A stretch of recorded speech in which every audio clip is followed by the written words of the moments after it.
Why obedience pleases the Lord? Bakit ang pagsunod ay nakalulugod sa Panginoon? Yan, pupunta doon. Kapatid, hapon malakas ang kulog eh. Okay, dahil mo lang. Why obedience pleases the Lord? Kapatid, bakit po ang pagsunod ninyo ay nakakalugod sa ating Panginoon? Bakit? Alam nyo, kapatid, lagi namin kayong inaaralan, nag-aaral ng Panginoon upang ito'y sundan natin ang mga utos ng ating Panginoon. Di ba? Pero nakakalungkot po, mga utos ng Diyos na yung narinig at hindi po ninyo sinusunod, sa tingin niyo po ba nalugod ng ating Panginoon? Hindi, kapatid. Pero, pagka kayo naman po ay susunod sa mga utos ng Diyos na yung pinag-iinggan o narinig sa pangalan, kapatid, lubos na nalulugod ang Diyos. Amen. Bakit kayo nga, kapatid, nalugod po kayo sa taong sumunod sa iyong payo sa kanya, di ba? Pero pagka pinayuhan niyo po siya sa kanyang ikabubuti at ayaw niyo talagang sumunod doon, kapatid, nakakalungkot po yun. So, mas yun na ang ating Panginoon Diyos, kapatid. Napapalungkot po ninyo siya. Yamang tinuturuan namin kayo ng kanyang mga aral, pero hindi sinusunod, kapatid, hindi siya napiplis. Hindi po siya natutuwa, kapatid. Kaya, ating tunghayan ngayon, kapatid, why does obedience pleases the Lord? There are 3 items po dito. First, because obedience shows we respect God's love. Number 2, why does obedience pleases the Lord? Because obedience shows we trust God's grace. Pangatlo, why does obedience please the Lord? Because obedience shows we have faith in God. So yun po ang pinaka-point natin, kapatid, sa oras na ito. Bakit ang pagsunod ay nakakalugod sa Panginoon? Kapatid, ang pagsunod sa Diyos dapat po ay kusang loob. Amen? Kusang loob. Mapagpakumbaba at maluwag sa loob na nagpapasakop sa Panginoong Diyos. Ganun talaga ang pagsunod. Dapat matuto kang magpusang loob nito, kapatid. Maging mapagpakumbaba kayo. At ang pagsunod, kapatid, nang wala sa puso, kahit may kayo gumagawa, wala sa puso mo eh. Kapatid, hindi yun katanggap-tanggap sa Diyos. Pero pag ganun, mayroon. Kung ating babasahin ng Amos chapter 5, verses 21 to 27, ginagampanan naman po ito ng mga Hudyo, ng Israelita, kapatid. Ang mga utos ng Diyos, ginagawa nila walang offerings, yung kalakapistahan. Pero ang Diyos natin, hindi po siya nalugod. Ibig sabihin, hindi katanggap-tanggap ang ginagawa nila. Kahit na sumusunod sila, kapag dahil wala sa puso. Ganon din kayo, kapatid. Kung wala sa puso ninyo, ang pagparito ninyo, hindi kayo tanggap-tanggap sa Diyos. Kagaya ng Israelita. Ang pagsunod sa Diyos ay nagpapahayag ng ating pagmamahal sa Diyos. Mahal niyo po ba ang Diyos, kapatid? Amen. O, kung mahalin niyo, hindi dapat sumunod kayo. Kailangan yung matanggap-tanggap. Yung bukas sa puso. Yung nagpapakababa ka. Maluwag sa loob na pagpapasakop sa Kanya, kapatid. So, gaya po ng binanggit sa John 14:15, sabi ni Christ, kung ako'y inyong iniibig, ay tutuparin ninyo ang aking mga utos. Maliwanag. Kung mahal niyo ko, sabi ni Kristo, sundin niyo ang aking mga utos. Bakit sinasabi ito ng ating Panginoon? Dahil buhat pa noon, hanggang ngayon, kapatid, marami sa mga mga lingkod ng ating Panginoon Diyos, marami sa kanyang mga anak na naligtas, anak ng Diyos Ama, hindi po nila iniibig ang Diyos. Bakit? Ayaw kasi nilang sumunod. Sabi ni Christ, kung ako'y inyong iniibig, tutuparin ninyo ang aking mga utos kung mahal mo, kapatid. Alam nyo, hindi natutuwa ang Diyos. Sabi mo, mahal mo. Pero hindi mo na sinusunod. Kaya ngayon, kapatid, bakit nga ang pagsunod ay nakakalugod sa ating Panginoon? Unang dahilan, because obedience shows we respect God's love. Pag ikaw sumusunod, kapatid, ginagalang mo, nagpapakita ka ng paggalang sa pag-ibig ng Diyos. Ang Diyos natin ay may pag-ibig. Kaya nga ang tawag natin, love of God. Pag-ibig ng Diyos, kapatid. Hindi mo yun ginagalang ang kanyang pag-ibig kung hindi ka sumusunod. Alam mo banggitin, pero hindi ka sumusunod. Kaya wala kang galang sa Diyos. Hindi mo ginagalang ang Diyos yung kanyang pag-ibig eh. Dahil kung ginagalang mo, pag-ibig ng Diyos, kapag dapat susunod ka. Ang sabi nga po dito sa 1 John chapter 5, verse 3, ganito, sapagkat ito ang pag-ibig sa Diyos. Paano pag-ibig sa Diyos? Na ating tuparin ng kanyang mga utos. At ang kanyang mga utos ay hindi mabibigat. Hindi niyo kapatid. Maliwanag. Sabi ni Apostol, ang mga utos ng Diyos, hindi naman po mabibigat eh. Bakit po hindi po ninyo masunod? Ang sabi ni Juan, ito ang pag-ibig sa Diyos. Paano ang pag-ibig sa Diyos? Na ating tuparin ang kanyang mga utos.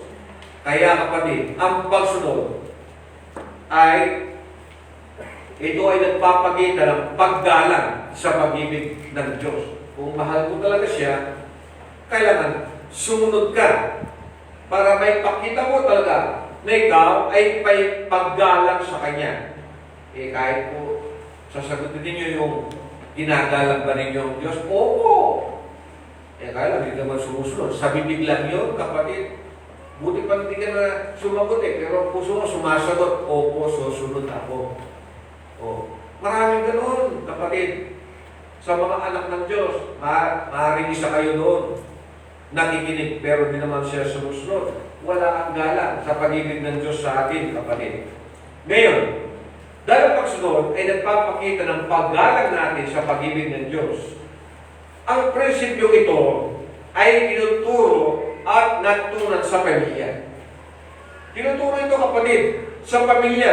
Yung prinsipyong ito na kailangan po, kapatid, na kailangan yung pag-ibig sa Diyos. Yung sumunod tayo sa Diyos. At ang pagsunod sa Diyos, mayroon siyang utos, lalo na sa pamilya. Kayong mga kabataan, mga bata, anong utos ng Diyos? Para sa inyong mga magulang. Mayroong mga utos? Yung utos para sa mga magulang, yung utos ng Diyos yun, kapatid.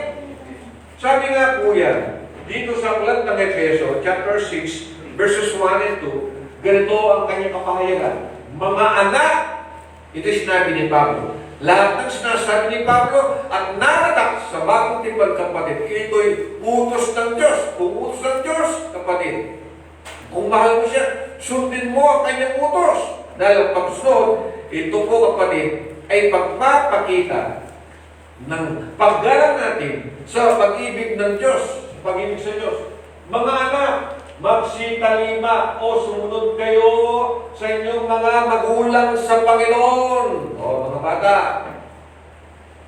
nandiyan ba kayo? Amen? Amen. O, may utos sa inyo. Ito, mga anak, sumunod kayo sa inyong mga magulang sa Panginoon. Bakit? Sapagkat ito'y matuwid. Inuutosan kayo ng inyong mga magulang. Minsan nakikita kayo marahil na hindi na maganda ginagawa ninyo. Pero sabi ng Biblia, magsitalima kayo. Ano gusto yung talima? Sumunod. Pagkasunod ninyo ito, sinusunod ninyo ang Diyos. Dahil utos ito ng Panginoon, pinasunod lang po niya sa kanyang mga apostol. verse 2. Igalang mo ang iyong ama. Nandiyan ba kayo, mga young people? Igalang mo ang tatay nyo. Pati sino? Si nanay nyo, kapatid. Ngayon, sunod-sunod po kapatid. Yung, anong tawag dyan? Mother's Day, di ba? Tapos, pagkatapos ng isang buwan, Father's Day. Alam mo naman ka, may maraming day. Pero pang sibling day. Pag magkakapatid naman yun, pero parang hindi masyadong sikat yata yan, no? Puro mother, father. Lalo na yung sikat dito, yung Mother's Day. Special siya. Tapos yung father, pangalawa. Ngayon, igalang mo ang iyong ama at ina na siyang unang utos na may pangako. Kapatid, may pangako, mga people. Ano yung pong pangako? Tinutuloy niyo po yan. Tuloy na po natin sa verse 3. Anong pangako? Verse 3. Upang yung mapapabuti o mapapabuti ang buhay mo. Gusto yung mabuti ang buhay? Wala nang napapahamak. O sumunod ka sa tatay. At sa kananay. Igalan niyo po sila. Dahil ito daw ang utos na may pangako. Anong pangako? Yaya, ikaw yung maon. Mabubuhay kang mabuti, sabi niya. At ikaw ay mabuhay ng malaong, matagal. Sa lupa. Dito sa lupa, kapatid, gusto mong mabuhay ng mahaba. Kasi may mga bata po, lagi po silang maaga sa pagpapatay. Depende po yung sitwasyon, kapatid. Kaya po ang utos sa inyo. Yan ay utos ng Panginoon. Kaya, yung utos ng Panginoon Diyos na yan, kapatid, igalang po ninyo siya. Sapagkat yan ay kanyang utos. Ang pagsunod ay nagpapakita ng paggalang sa pag-ibig ng Diyos. Kung mahal mo ang Diyos, sundin mo kanyang utos, kapatid. At ang pag-ibig sa Kanya ay ang pagsunod sa Kanyang utos. Alam niyo po, kapatid, may mga utos na kailangan makinig talaga kayo sa inyong mga magulang. At mayroon din nakasunod sa Biblia kung sino-sino at kung ano nangyayari sa mga hindi sumusunod. Halimbawa, ikaw na youth, ikaw na kabataan ka pa rin. Ikaw ay nakikinig tungkol sa inyong mga magulang. Anong utos? Anong utos sa inyo? Pakinggan niyo. Sa aklat ng Kawikaan, chapter 23, verse 22. Anya, dinggin mo ang iyong ama na naging anak ka. At huwag mong hamakin ang iyong ina kung siya'y tumanda na, kapatid. Alam nyo, kung inyo mong papasinin, hindi lang ninyo nalalaman eh. Kapapangalak pa lang sa'yo, kapatid, kung gaano pagmamahal ng nanay mo ang kanyang binuwis sa buhay mo. Ngayon tumatanda na po sila. Humihina ng buhay nila, kapatid. Ngayon, anong sabi sa atin, sa inyo? Dinggin mo ang iyong ama na naging anak ka at huwag mong hamakin. Meron pala mga nagmamaksa ng mga magulang, lalo na nanay. Di ba? At huwag mong hamakin ang iyong ina kung siya'y tumanda. Wala na kang magawa siya. Ngayon nahamak mo. Pero nang ikaw mali, ang lakas ng nanay mo eh. Di mo ba alam yun? Ngayon, nagsalita ako sa inyo sabi sa gano. At ngayon, kung sakali man, hindi ka sumunod sa utos sa inyo, sa utos, kayong mga kabataan. Ano sinasabi niya? Sa 19 verse 26, ito po sinasabi sa Kawikaan, 19:26, ang sumasamsam sa kanyang ama at nagpapalaya sa kanyang ina ay anak na nakakahiya at nagdadala ng kakutyan. Pero mo, kapatid, ay hiya-hiya ka pala. Sinasamsam mo mga magulang mo, wala ka na sila, kinukuha mo sa kanila. Tapos nagpapalayas ka pa ng iyong nanay. Kung muna nakatira siya sa bahay mo, pinapalayas mo siya, kapatid. Ano sunod? Ang sabi dito, anak na nakakaya at nagdadala ng kakutyan. Kahiya-hiya ka sa harapan ng Diyos at sa harapan ng mga matutuwid na tao, kapatid. Nakakaya yun? Ano ba?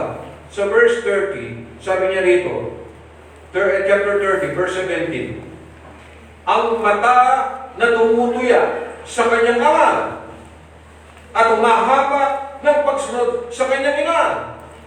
tutukain ito ng mga uwak sa libis, at kakain ito ng mga nakay na agila. Ano ibig sabihin ng kapatid? Tutukain daw ng mga uwak sa libis, kakain ito ng mga nakay na agila. Nino? Yung mga tumutuya sa kanilang ama. Yung mga tumutuya, umahamak sa pagsulsak lang ina. Kakain daw sila ng mga uwak sa libis at kakain ito ng tinakay na agila. Ibig sabihin ito, kapatid, may mangyayari sa iyo kung sakalang mawala buhay mo. Baka kung napadpad ka sa malayong lugar, yung bangkay mo kakainin ng mga uwak. Kumakain kasi yan, kapatid. Yung iba nga po, yung mga vulture, kumakain ng laman ng tao yan. Pero nyo po, hindi marangal yung pagkamatay, yung pagkalibig sa katawan mo. Kakainin ka ng mga ibon, mga hayop. Dahil hindi kasi mabuting bagay. O ngayon, magpakabuti kayong mga bata sa inyong mga nanay at tatay. Sapagkat yan ay unos ng Diyos. Kasi pagka sinusunod niyo ito, nagpapakita kayo ng paggalang sa pag-ibig sa Diyos. Yun yung sinasabi ng Biblia. Ang paggalang sa Diyos ay nangangailangan talaga ng ating pagsunod. Kung ginagalang mo ang Diyos, sunod ka. Tanda nyo, kung ginagalang mo ang Diyos, sunod ka sa Kanyang mga utos. Alam niyo po, kapatid, sa mga magulang naman po, sino dapat ang magtuturo sa mga anak? Sino ang dapat magtuturo sa mga anak nyo? Baka sabi nyo, yung church natin, may Sunday school naman doon eh. Yung pastor natin. Kapatid, huwag nyo iiwas sa sarili nyo. Tungkulin ninyo na turuan ang inyong mga anak. Di ba nyo alam yung kapatid?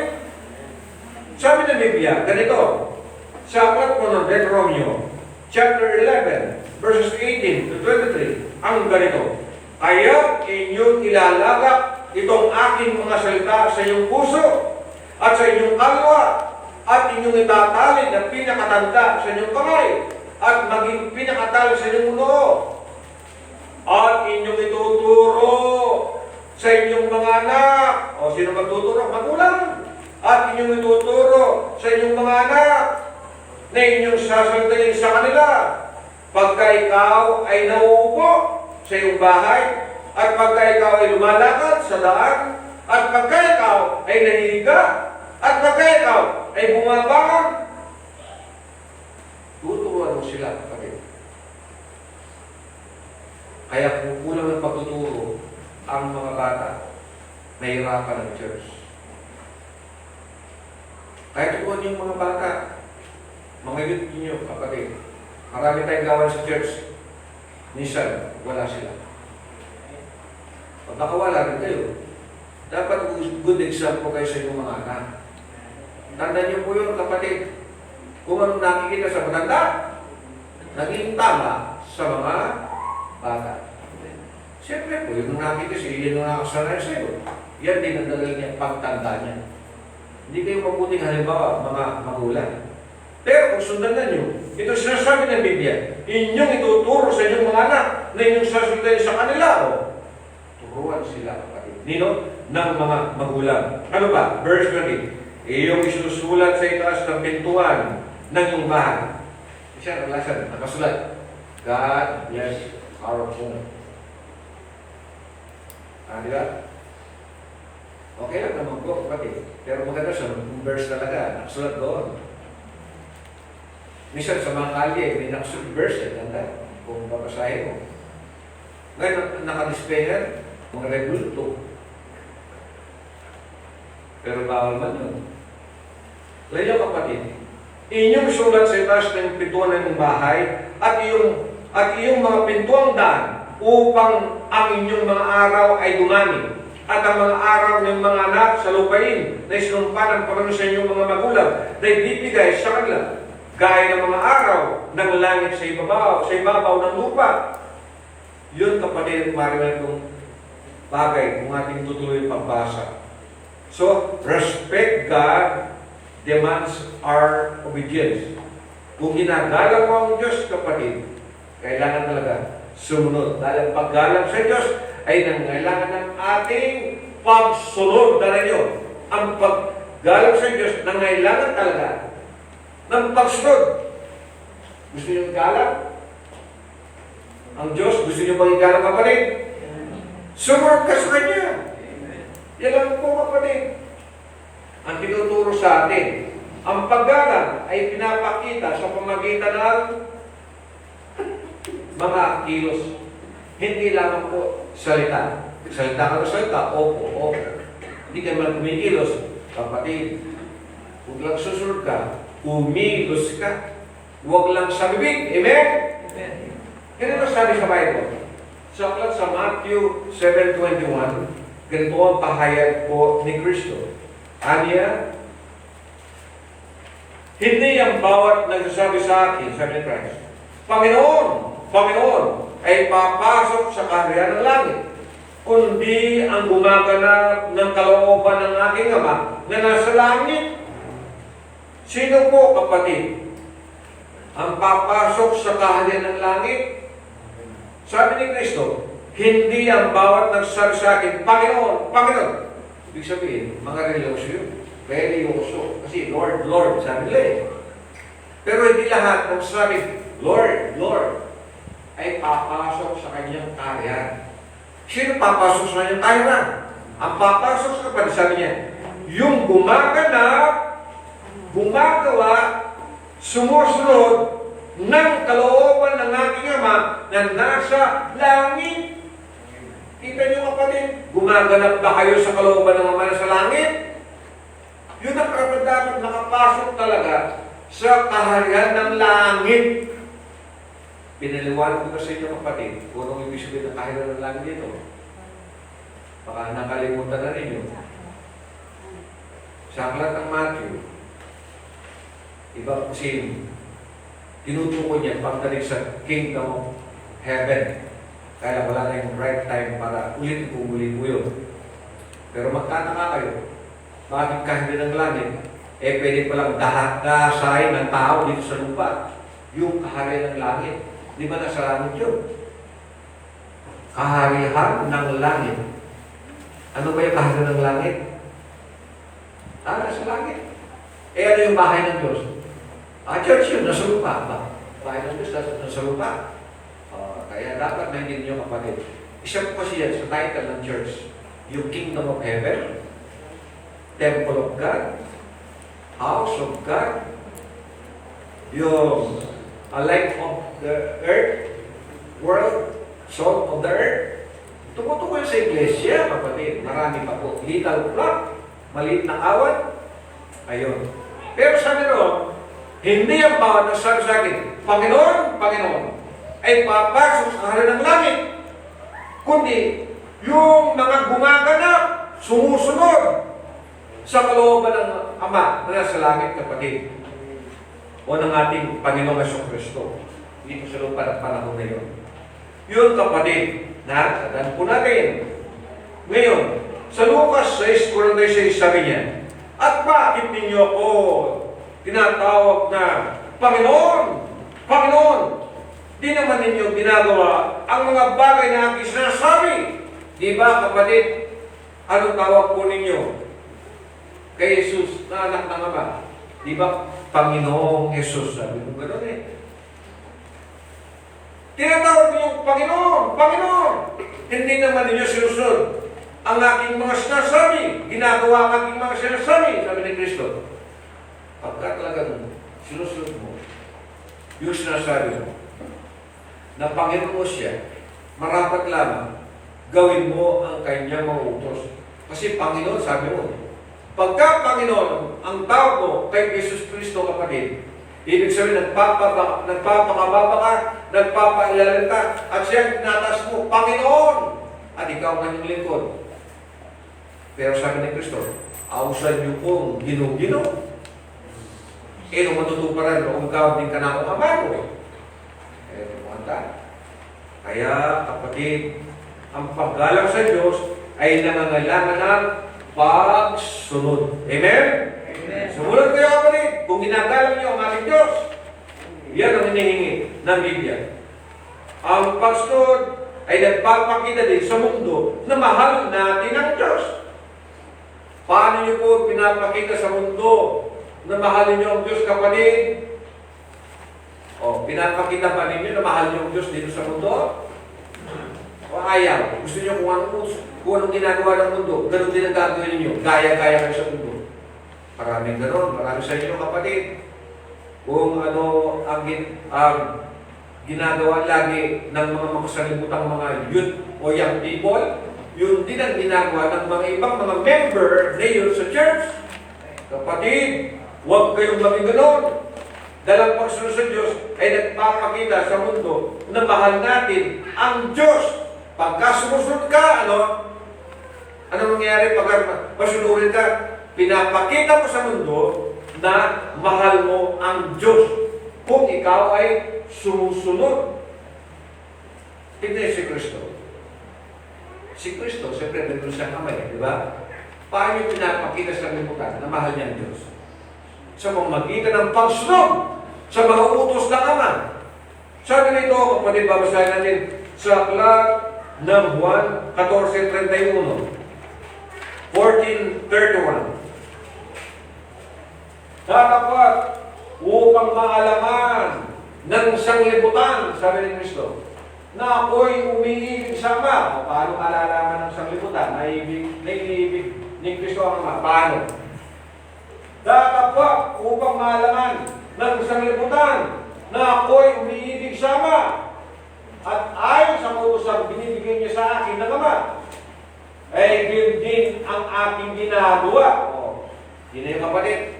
Kung anong utos ng Ama kay Kristo, yun ang kanyang ginagawa. Sinusunod. Gusto niya kasi malaman ng sanglibutan na iniibig niya ang Ama. Sa paano parang? Sa pamagitan ng pagsunod, paggawa sa mga utos ni Kristo.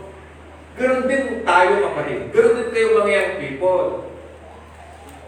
Ipinapakita ninyo o ipapakita ninyo sa mundo na mahal mo ang ating Diyos, Ama, si Kristo, kapatid, kung kayo sumusunod sa kanilang mga utos. Kayo po ba'y nagpapakita ng ganon? Ipinapakita ba ninyo, kapatid, ang iyong pagsunod sa Diyos na mahal ninyo ang Diyos? Ipinapakita ba ninyo na mahal ninyo ang Diyos sa pamamagitan ng pagsunod sa kanyang mga utos? Kapatid, kung ginagawa ito, magaling, mabuti.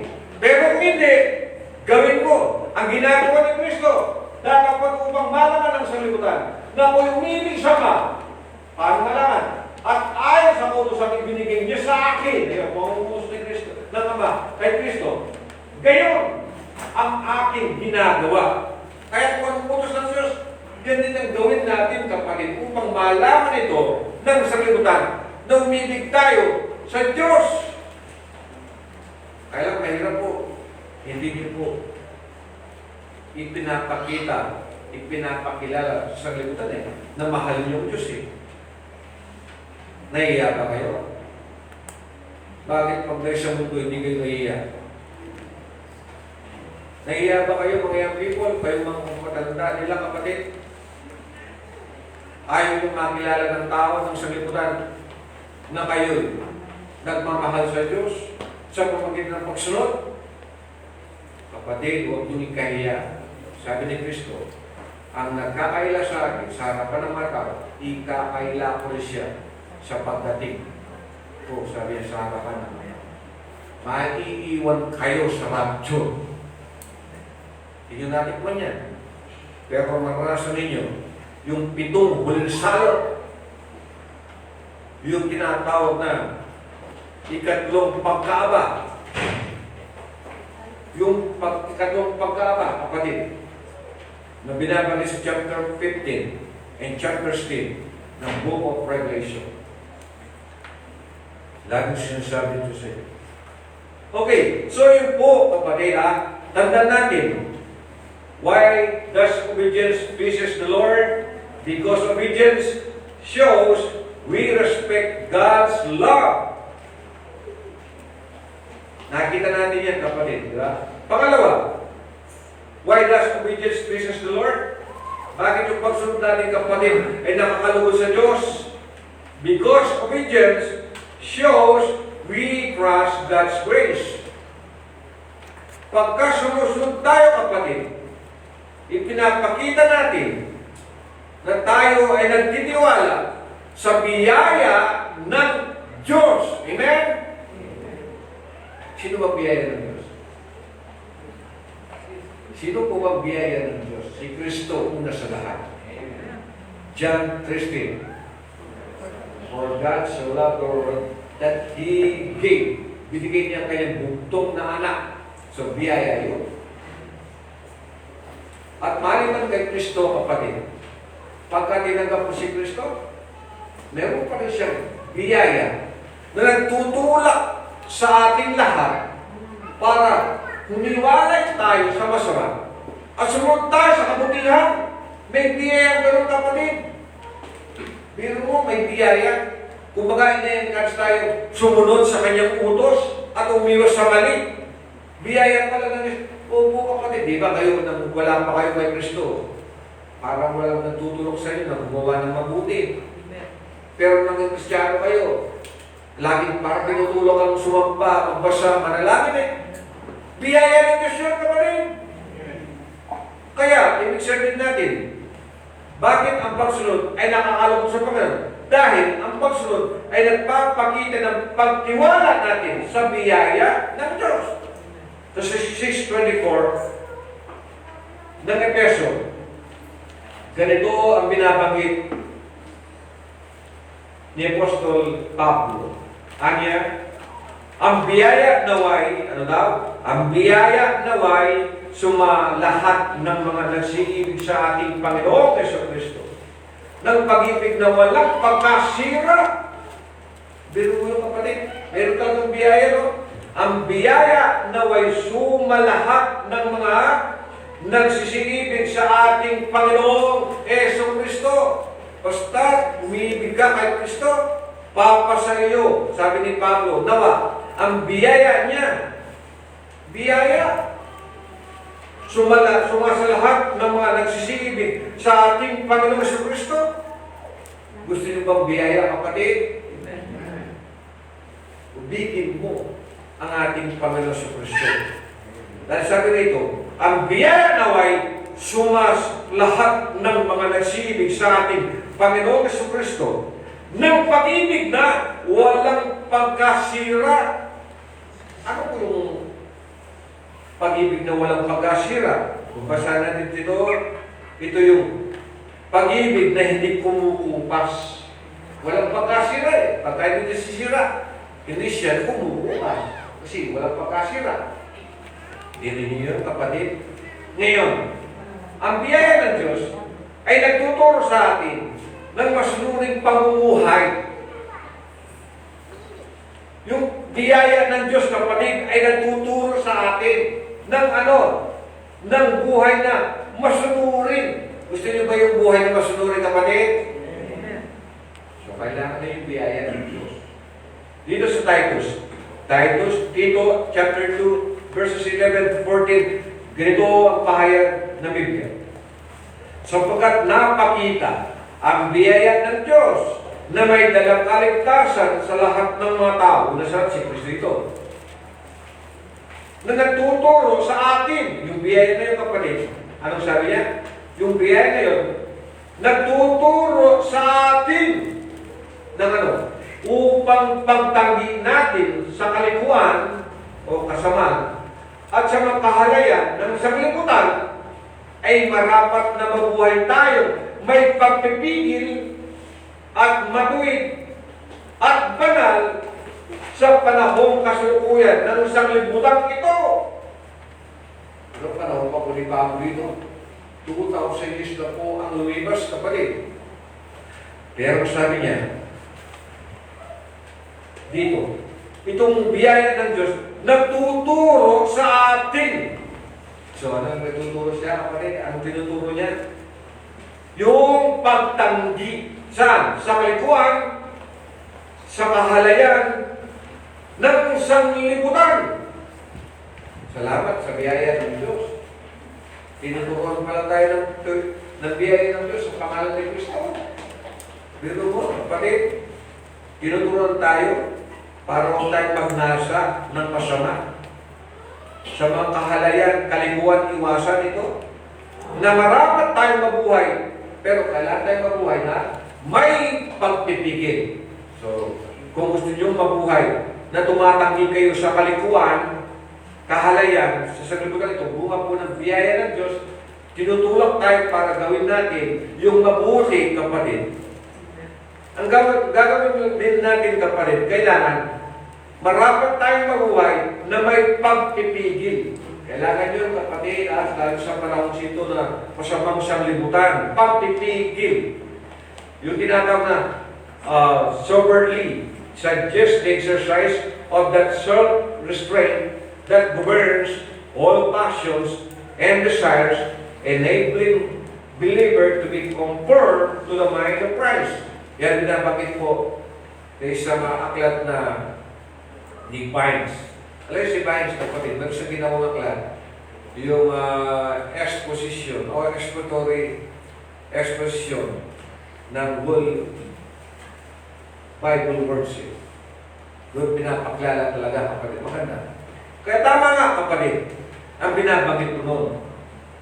Kaya ulitin ko po, kapatid, tinutulak po tayo gumawa ng mabuti ng biyaya ng Diyos. Pero kailangan mamuhay tayo may pagpipigil. Kapatid, matuto kayo magpigil. Dahil kung di ko makapagpigil, lagi kayo labag ng utos ng Diyos. Labag sa mga utos ng inyong mga magulang. Bakit? Kasi di kayo marunong magpigil eh. Hinihikayat kayo ng mundo. Pagka mundo manigayat pala sa inyo, kapatid, gusto nyo rin eh. Ang mga magulang nyo, nahirap pong magpigil sa inyo. Nahirapan sila. Kailangan, kapatid, magpigil kayo. Sa kahit ng mundo. Sabi pa po rito, nagtuturo sa atin upang pagtangin natin sa kalikuan at sa makahalayan ng sanlibutan ito ay marapat mabuhay tayo may pagpipigil. Ano pa? Mabuhay ka ng matuwid at banal sa panahon kasukurin ng sanlibutan ito. Tinutukoy niya lagi sanlibutan ito, kapatid. May pagpipigil. Magpigil kayo. Matuwid. Lumakad kayo matuwid. At banal. Ibig sabihin, humihiwalay kayo. Yung banal kasi ibig sabihin, to separate. Yun ang gawin ninyo. Magpigil, lumakad kayo nun. Ano ba? Matuwid at banal sa liputan ito. Dahil ang biyaya ng Diyos, tinutulak tayo sumunod sa utos ng Diyos. Umiwalay sa masama. Yan ang biyaya ng Diyos, kapatid. Kaya, marapat lamang tayo sumunod sa harapan ng Diyos napagkat ito ay nakakalugod sa Kanya. Dahil ang pagsunod ay nagpapakita ng pagtiwala natin sa biyaya ng Diyos. Ganun po siya, kapatid. Kung nagtitiwala ka sa biyaya ng Diyos, yun po ang encouragement niya sa atin. Tuturuan kayo kapag nang sumunod. Umiwalay sa masama. Yan ang biyaya ng Diyos. Maganda po, kapatid, di ba? Kasi nung araw na wala ka pa kay Kristo, hindi ka man natatakot lumabag sa utos ng Diyos eh. Ngayon na kay Kristo ka na. Nakakaramdam ka ng kahihiyan eh. Sa Diyos, una sa lahat. Kalawa, sa mga kapwa Kristiyano. Tapos sa mga tao, na alam nila ikaw Kristiyano, tapos kung nakagawa ka ng mali, nahiya ka. Di ba, kapatid? Kasi tinanggap mo na yung biyaya ng Diyos na yun eh. Ang una sa lahat, ang biyaya ng Diyos Ama, si Kristo. Tapos yung kanyang katangian na sa buhay natin, yung mga biyaya. Nakikinig po ba tayo, kapatid? Nasa huli na po tayo. Ngayon, bakit ang pagsunod ay nakakalugod sa Panginoon? Because obedience shows we have faith in God. Kung ikaw ay sumusunod ipinapakilala mo na ikaw ay may pananampalataya sa Diyos, kapatid. Paano po? Pinapakilala mo na ikaw ay may pananampalataya sa Diyos kung ikaw ay sumusunod. Isang bagay po dito, si Abraham. Alam niyo si Abraham, inutusan siya ng Diyos. Bakit? Taga-saan ba si Abraham? Si Abraham ay nakatira siya sa Iraq. Iraq? Kay Saddam Hussein? Opo, kapatid, doon yun. Pero hindi pa Iraq, no? Ang tawag nun, Babylon. Babylon yung pangalan nung una ng Iraq. Tapos Mesopotamia. Mesopotamia means between two rivers, the river of Tigris and the river of Euphrates. Apat na river sa panahon ni Adam at saka Eve. Yung isa, nakita ko bandang Arabia. Kaya lang wala nang laman eh. Paniniwala ng mga archaeologists, isa yun sa mga apat na river o ilog ng panahon na yun. Yeah. Eva at Adan eh. Maraming ginto doon, kapatid. Ganun pa man. Tingin nyo, kapatid. Si Abraham, inutusan siya ng Panginoong Diyos. Si Abraham, sumunod naman. Si Abraham, kapatid, hindi niya alam kung saan siya pupunta eh. Basta sunod lang siya sa mga utos ng Diyos. Biro mo, kapatid. Tiwala si Abraham sa Diyos. Kahit na hindi niya alam kung saan lugar particular ang ibibigay sa kanya, ipamamana, kapatid. Tingnan nyo, sa aklat ng Hebreo, chapter 11, verses 8 to 10. Ganito ang pahayag. Sa pananampalataya, ito yung working by faith. Sa pananampalataya, si Abraham, nang tawagin ay tumalima o sumunod upang pumaroon sa isang dakong kanyang tatanggaping mana. At siya'y yumaon na di nalalaman kung saan siya napaparoon. Ganun mo, kapatid? Basta sumunod lang, sumunod. Huwag ka na makaklano. Sumunod ka lang. Eh ngayon po, kapatid, hindi pa man po sumunod, reklamo eh. Buti pa sa military. Obey first before complain. Nang panahon namin kay mga kadete, nagkadete kami kasi. Uso pa kasi nung ng panahon namin yung mga lahat na nag-aaral ng 4th year sa collegiate.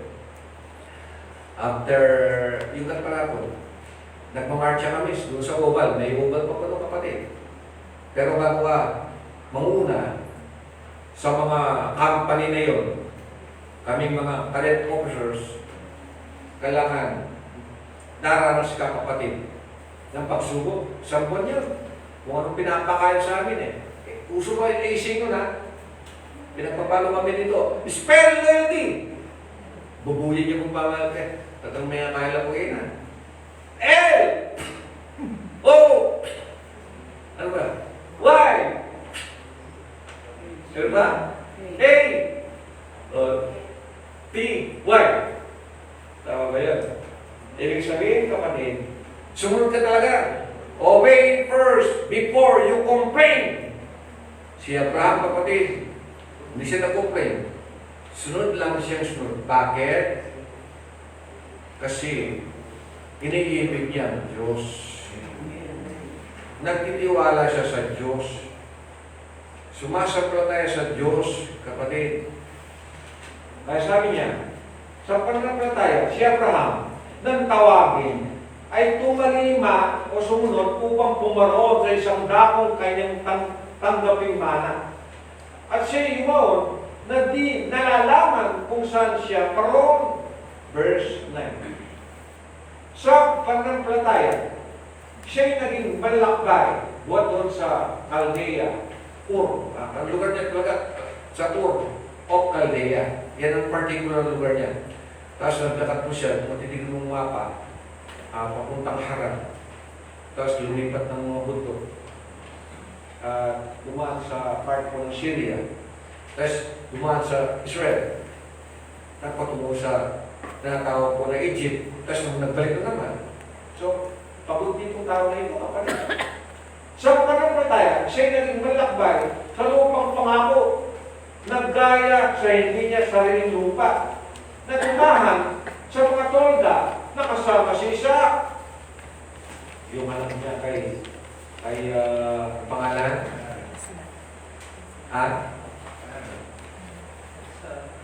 Sarah. Nasaan si Ismael? Anak niya Yera. Kaya Abraham. Matanda naman siya kasi si Sarah kapatid. Maganda na po nang naipanganak na po si Isaac. Samantalang si Abraham, 100 taon na. Siya po ng mga tagapagmana ng isang pangako na kasama niya. So, ganun po pangako kapatid ha? Balik doon sa literal. Verse 10. Sapagkat inaasahan niya ang bayan, yung Syria, na may mga pinasasaligan, nang nagtayo at gumawa ay ang Diyos. Pero nung panahon pa po ni Abraham, naniniwala na pa siya sa isang syudad na gumawa, hindi tao. Hindi dito gawa sa lupa, gawa ng Diyos sa langit. Kaya tayo kapatid, makasama din natin sina Abraham. Amen. Ano yun? Kung basahin yung Book of Revelation, makikita niyo kapatid, yung pangako ng Diyos. Hindi lang sa mga Kristiyano, lalo higit sa mga tunay na mga Hudyo na sumampalataya sa Diyos o kay Kristo.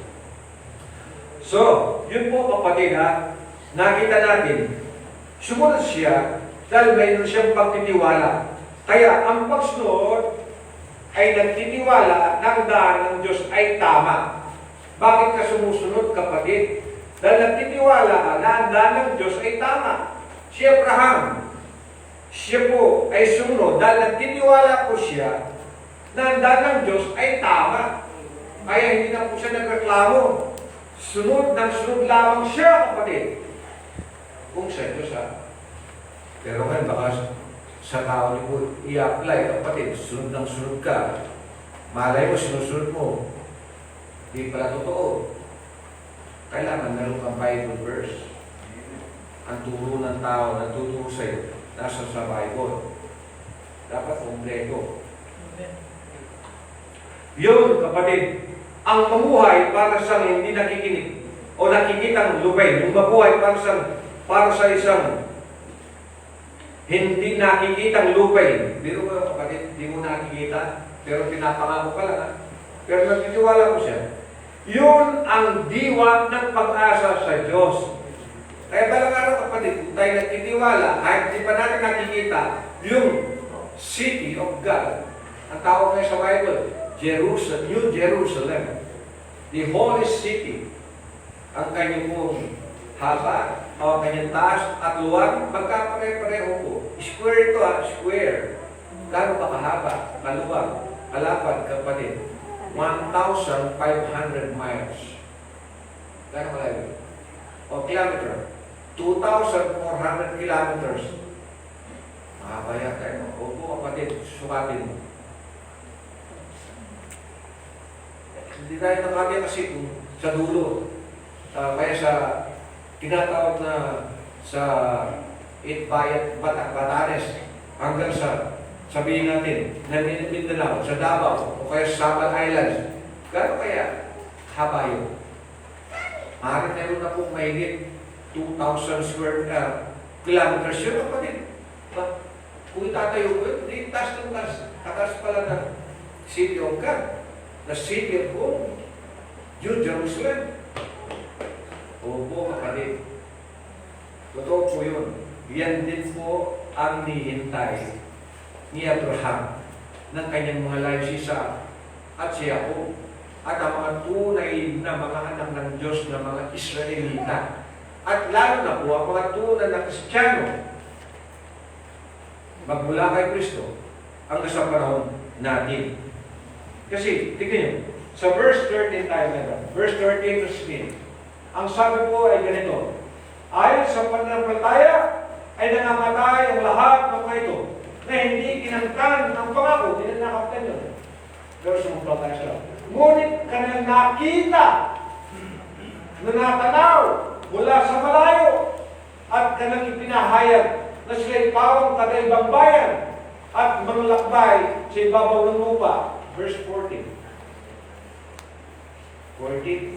Sapagkat ang mga nagsasabi ng mga gayong bagay ay nagpapakilala hinahanap nila ang lupa'y kanilang sarili.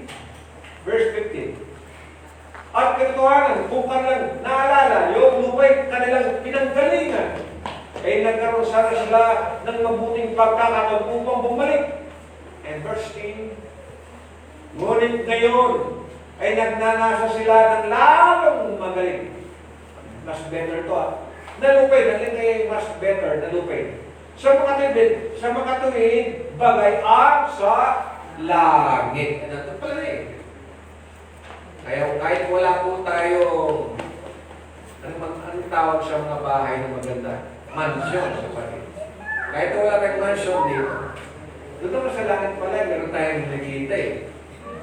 Sa mga tuwid bagay, ang sa langit, kaya hindi sila inihiya ng Diyos na tawagin Diyos nila sapagkat kanyang ipinaghanda sila ng isang bayan. At ang bayan na ito, kapatid, hindi lang sila nakatira. Kundi para naman tayo kasali. Kasi nakasulat doon sa 14 na pintuan ng New Jerusalem at saka po doon sa baba yung 12 foundations. Nakasulat doon kapatid yung 12 tribes of Israel at saka yung 12 apostles of Christ para sa mga New Testament Church in Christ. Yun po kapatid. Kaya kapag sumusunod tayo sa Diyos, ibig sabihin nito, we are walking by faith. Walk by faith, kapatid. Amen? Amen. May awit na, walk by faith. Di ba? Lumakad ka sa pananampalataya. Basahin natin sa 2 Corinthians. 2 Corinthians chapter 5, verses 6 to 8, ganito ang pahayag. Kaya nga kami lahat malakas ang loob, sabi ni Pablo. At nalaman namin na samantalang kami ay nakasatahan sa katawan. Yung tahanan, tahanan ng katawan to. Nandito nga ang Espiritu at kaluluwa. Kapag nandito pa tayo pa rin, wala kami sa harapan ng Panginoon. Tama naman. Wala tayo sa harapan ng Panginoon. Kasi tinatahanan pa ito ng kaluluwa Espiritu. Verse 7. Sapagkat nagsisilakad kami sa pamagitan ng pananampalataya, kapatid. Walk by faith. Hindi sa pamagitan ng paningin. By faith talaga, kapatid. Hindi mo nakikita, pero sumasablata. Iyan pangako ng Diyos, tatanggapin natin. Yung bayan, yung city in heaven. Pero city in heaven, kapatid. Ito marami na city, pero hirap pa rin tayo, lalo sa panahon ito. Hindi sa pamagitan ng paningin. Verse 8, nang malakas ang loob namin, ang sabi ko, at ibig pa nga namin, ang mawala sa katawan. Ito daw, hihiwalay ng Espiritu at kaluluwa sa katawan. At saan pupunta yung Espiritu mo? At makapasatahanan ng kasama ng Panginoon. Sabi sa langit. Ay pagka namatay tayo, kapatid, bilang sa anak ng Diyos, may walang katawan, natahanan na yan.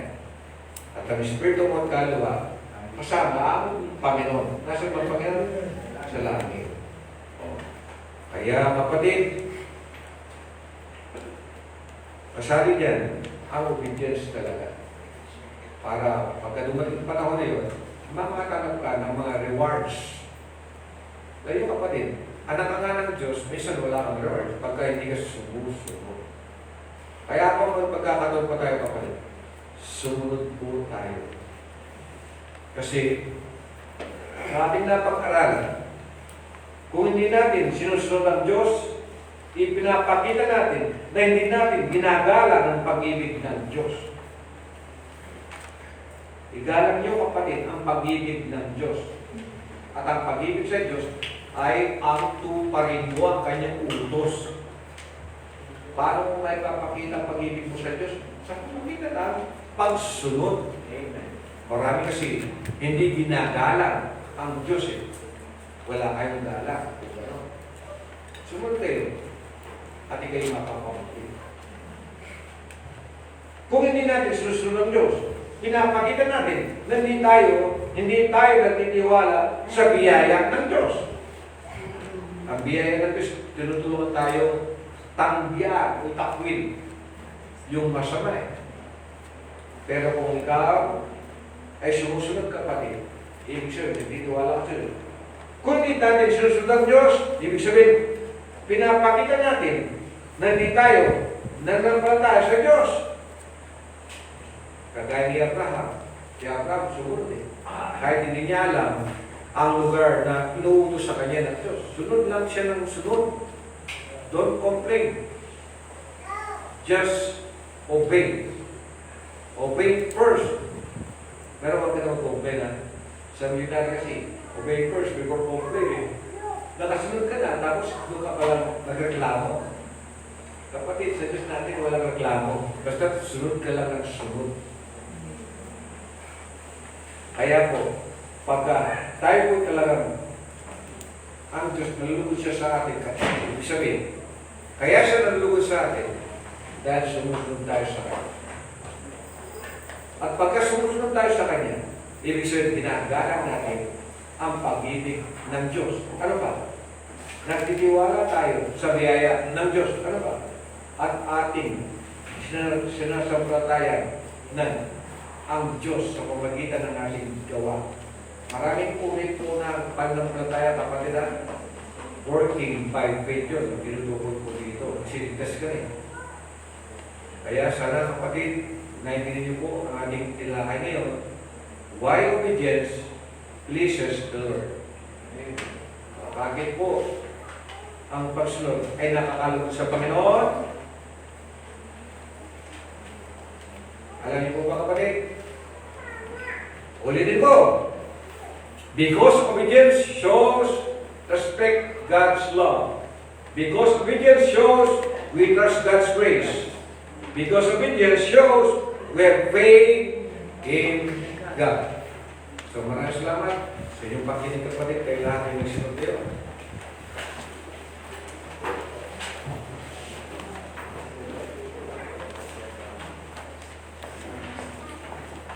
At tayo po yung maraming.